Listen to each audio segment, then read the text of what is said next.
एक लड़का जिसको पुलिस वाले ने पकड़ा हुआ है, वो एक कोर्ट में जाता है। कोर्ट में जाते हुए कोई व्यक्ति उसका वीडियो बना लेता है।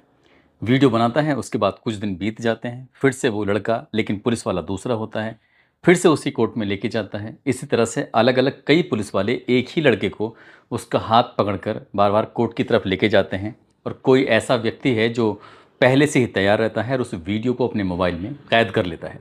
कभी वो जज के सामने खड़ा होता है, तो कभी वो पुलिस की जीप में जा रहा होता है, तो कभी सलाखों के पीछे खड़ा होता है। लेकिन जब भी जिस वक्त भी कैमरे के सामने वो आता है, वो हमेशा हंसता रहता है, मुस्कुराता रहता है। और ऐसा लगता है देखकर जैसे क्या उस पर पुलिस वालों का कोई डर या फिर कोर्ट का कोई डर, किसी तरह का कोई खौफ ही नहीं है।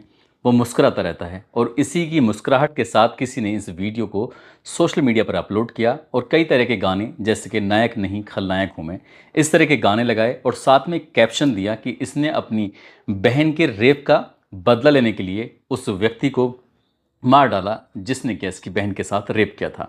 बस इतना लिखना था। उसके बाद कई लोगों ने देखा देखी कई और वीडियो बनाए और वीडियो बनाने के बाद जैसे ही सोशल मीडिया पर वीडियो अपलोड होते हैं तो वायरल होना शुरू हो जाते हैं। अब बड़ी संख्या में लोग कमेंट करना शुरू कर देते हैं, कहते हैं कि जो भी इसने किया है इसको तो सैल्यूट का ये असली हकदार है। आज की इस कहानी के माध्यम से ये जानने की कोशिश करते हैं कि आखिरकार ये लड़का कौन है, क्या वाकई ऐसी कोई कहानी है। तो इस कहानी के माध्यम से कि ये आखिरकार क्या सच है क्या नहीं है। आदाब, नमस्कार, सत श्री अकाल। मैं उस्मान सैफ़ी। आज की जो सच्ची घटना मैं आपको सुनाने जा रहा हूँ, ये सच्ची घटना है पंजाब प्रदेश का एक ज़िला है कपूरथला।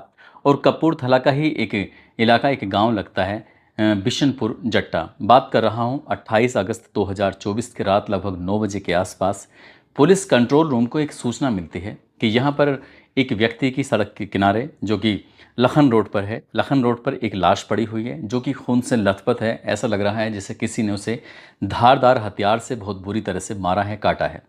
पुलिस को जैसे ही सूचना मिलती है, पुलिस मौके पर आती है। मौके पर आने के बाद उस लाश सचमुच मिल जाती है। उस लाश को कब्जे में लिया जाता है। कब्जे में लेने के बाद उसको पोस्टमार्टम के लिए भेज दिया जाता है। मारने वालों ने वाकई उसे बहुत बुरी तरह से मारा था। ये मरने वाला कौन है, अब यही एक सवाल था। पुलिस इस सवाल का जवाब ढूंढने में लगी थी। साथ ही सवाल का जवाब ये भी था कि आखिरकार इसको मारा क्यों गया है, क्या वजह है। तो वजह की तलाश, उस व्यक्ति की तलाश पुलिस शुरू कर देती है।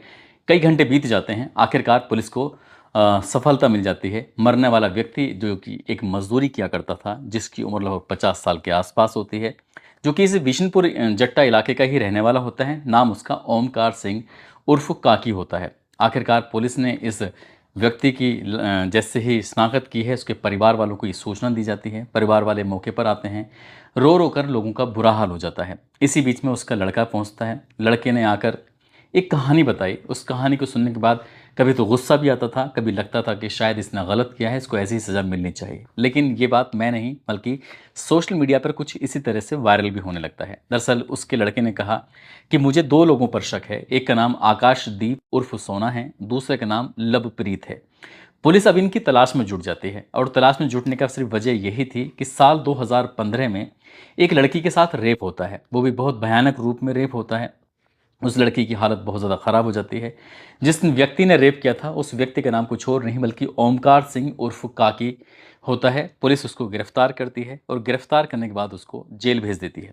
उधर लड़की की हालत बहुत ज़्यादा बिगड़ जाती है और उसकी मौत हो जाती है। जैसे ही लड़की की मौत होती है, कुछ दिन के बाद उस लड़की के पिता भी इस सदमे को बर्दाश्त नहीं कर पाते हैं और उनकी भी मौत हो जाती है। बाप और बेटे की मौत होना, इसके बाद जो ये व्यक्ति जिसको जेल भेजा जाता है, मामला कोर्ट जाता है, चार्जशीट लगती है। अदालत पहुंचने के बाद इस व्यक्ति को 10 साल की सज़ा सुनाई जाती है। ये अपनी सज़ा काटने लगता है और धीरे धीरे करके वक्त ऐसे ही आगे बढ़ रहा था। जब कोरोना काल चल रहा था, कोरोना काल चलने के दौरान ही ओमकार सिंह की जो सज़ा थी उसे शायद माफ़ कर दिया जाता है, उसे रिहा कर दिया जाता है, वो सलाखों से बाहर आ जाता है।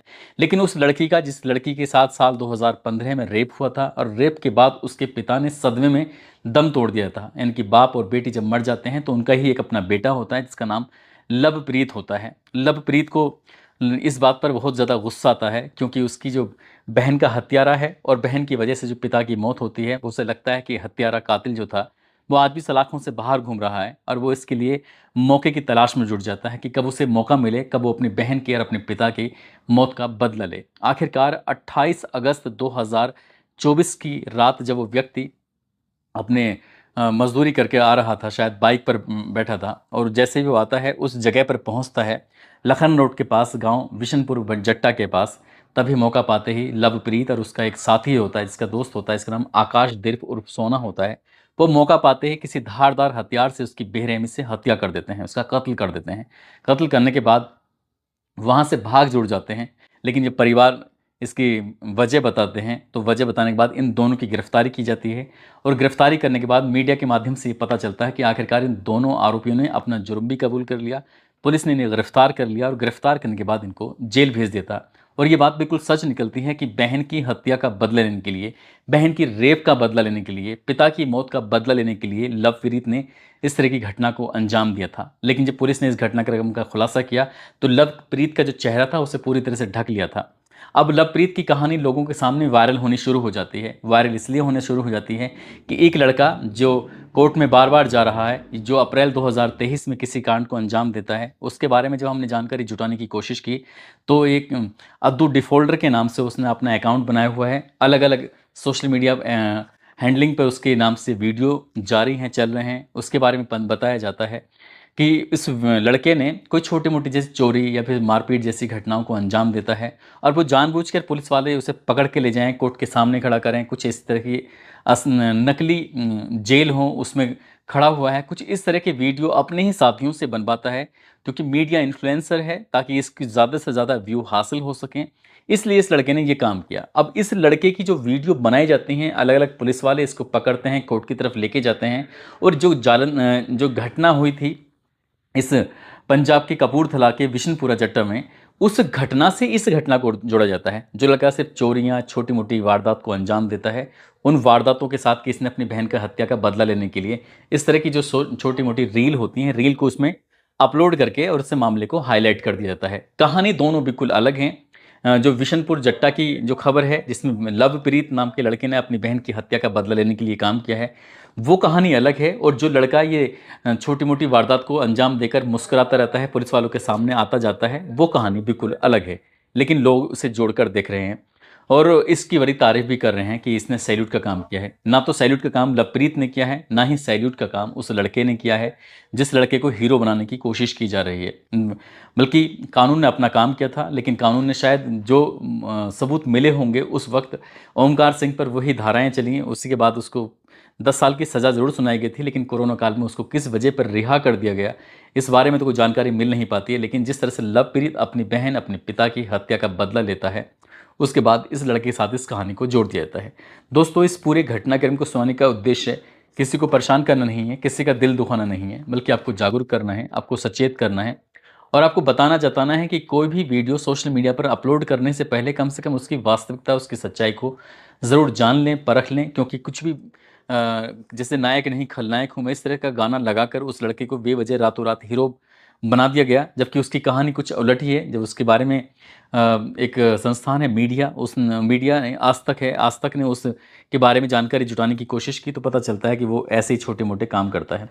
दोस्तों, जाते जाते आज कुछ लोगों के जन्मदिन है, जिसमें मारूफ पठान हैं जो कि खजराना इंदौर के रहने वाले हैं। इनको जन्मदिन की ढेरों सारी शुभकामनाएं, बहुत बहुत मुबारकबाद।